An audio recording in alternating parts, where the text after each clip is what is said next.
Hey everybody, it's another beautiful day in the neighborhood. Let's get rocking and rolling with the December 7th edition of Wall Street Winners. First of all, this is the December 7th edition of our disclaimer. It's fantastic. Okay, so we talked yesterday, we talked last week and the week before about the ascending triangle formation, which is clearly valid. I told you this 2 weeks ago that it was valid, and it is valid. What that means is that this market is going to rally up around 3850 on the S&P. So that's a nice little rally that we can expect over the near term. The Dow Jones continues to be exactly the same as before, grinding higher. Buying pressure, which is the green line, is significantly higher than selling pressure, which is the little red line.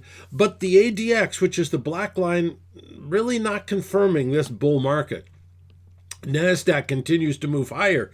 Notice that the purple predictor, which had been bullish, is now just neutral. So it's like the smart money bought all they wanted of NASDAQ tech stocks, and now they're sitting pat. That's not bearish, but it's not super bullish either.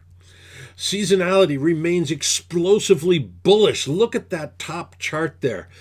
Can you get more bullish than that? No, you can't. Now, the bottom chart are Utes.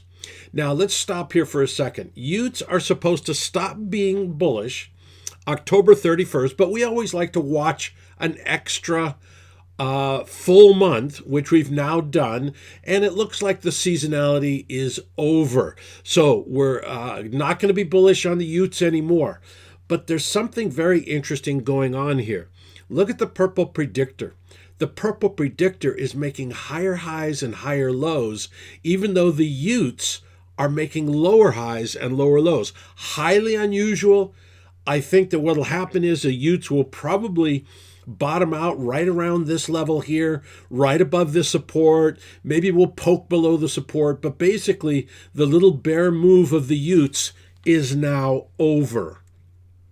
Seasonality, according to Stock Traders Almanac, looks like we should get a little dip this week, and then the last week should get this normal Santa Claus rally. Asset allocation. They're sucking money from the bond market. That's where a lot of the money is coming from. Remember, it always takes new money to make a bull market. And so that money has to come from somewhere. It can come from the bond market. It can come from the cash market. It can come from short sellers buying back their shares, but it has to come from somewhere. And one of the biggest places that it comes from is the bond market, which is why every single week I show you what's going on as far as asset allocation between stocks and bonds is. And here we can see that they're moving money out of the bond market and into the stock market. In addition, the reason they're moving it is because they want more risk. They don't want utilities, as we saw. They don't want consumer staples, as we'll see. They don't want bonds. Those are all secure investments. They want risk. They're bullish on the market. The market is looking for more stimulus, Fed policy, the economy coming back. In fact, they're kind of looking for a pretty rosy scenario. Maybe too rosy. We'll see. Okay, global shares, they've been even stronger than American shares. A very fascinating story as far as I'm concerned. Then, the yield curve slowly grinds more positive. I was worried over the last 2 weeks that the Fed was going to come in and slam it down again, but it doesn't look like they're doing that. It looks like they're allowing long-term interest rates to creep higher. Now, a lot of people think that's bearish, but it's not, because the yield curve is more powerful than the level of interest rates, okay? And being more positive is, guess what? More positive for the stock market. Bonds collapsing down here. We're back at the old lows, just as I told you they would a couple of weeks ago. Look at the purple predictor. I pointed this out last week, showing that the smart money is bailing out of bonds. They see what the Fed's doing, and they don't want any part of it. They're taking their money out of the long-term bond market and putting it into the stock market. First, they can get a higher yield I can get 3% on a blue chip stock that's not going to go belly up anytime soon. And so why not get 3% there instead of a pittance on a 10-year Treasury bond, a 10-year Treasury note? Okay, bond key factors. Let's break these down. We haven't done it for a while. The top one is gold. That says that we're going to have lower interest rates. Then we come down to the chart. That's the CRB. That says we're going to have higher interest rates.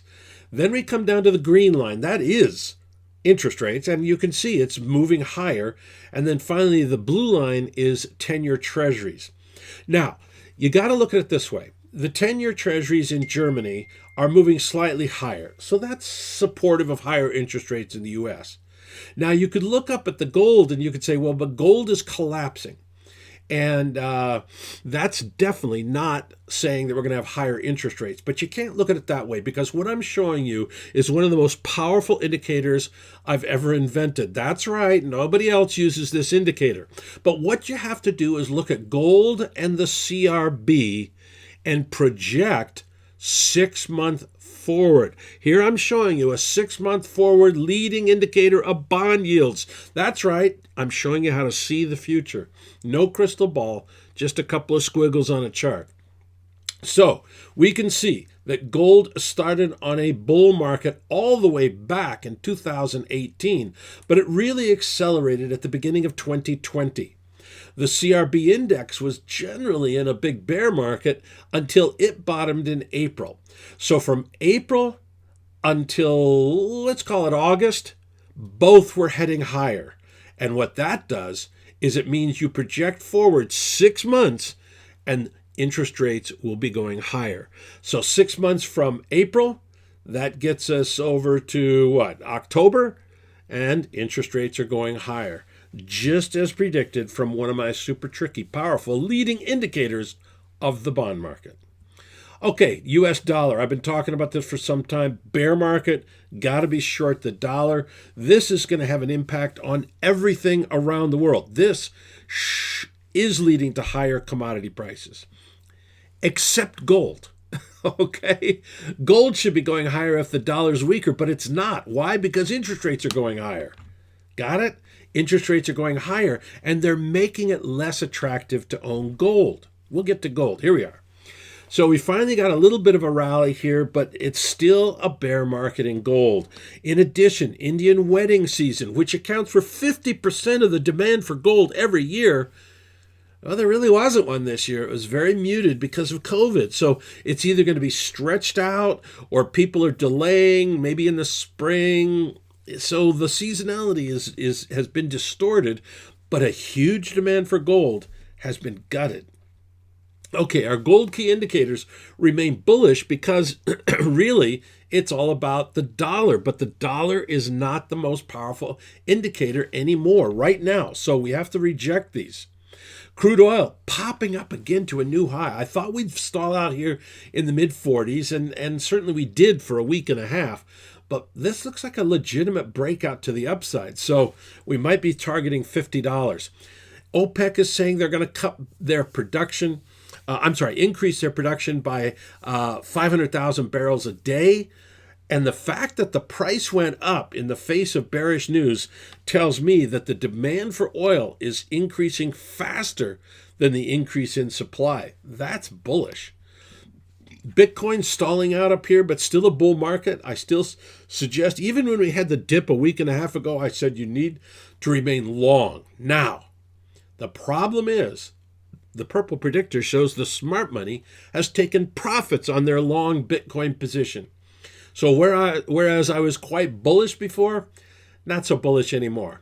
I look for instead the market to continue to move sideways, choppy. Maybe we make a new high, but then we'll fail. Maybe we'll go down and challenge the lows just above 16,000, but that'll fail. And instead, I think we're setting up a consolidation zone at this much higher level. All right, freebies, thank you very much for coming by. Fully paid up members, hang on for just a second. As always, lots of action.